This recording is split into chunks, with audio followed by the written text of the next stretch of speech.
ಆನಂದ ಶಯನ ಅನಂತನ ನಯನ ನೋಡುವ ನಿಮ್ಮ ನಳಿನ ವೀಣೆಯ ನುಡಿಸಿ ನಾದವ ಬೆರೆಸಿ ನಂದನ ಕರೆವ ಬದನ ಆನಂದ ಶಯನ ಅನಂತನ ನಯನ ನೋಡುವ ನಿಮ್ಮ ನಳಿನ ವೀಣೆಯ ನುಡಿಸಿ ನಾದವ ಬೆರೆಸಿ ನಂದನ ಕರೆವ ವದನ ಭಾಗ್ಯವಿದು ಗುರು ಭಾಗ್ಯವಿದು ಮಧುರಾಪತಿಯನ್ನ ನಟನ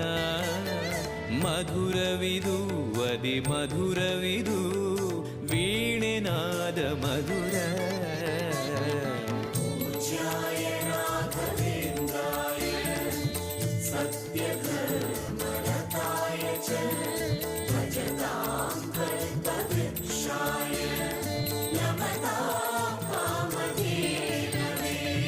ಭಾರತಿ ರಮಣ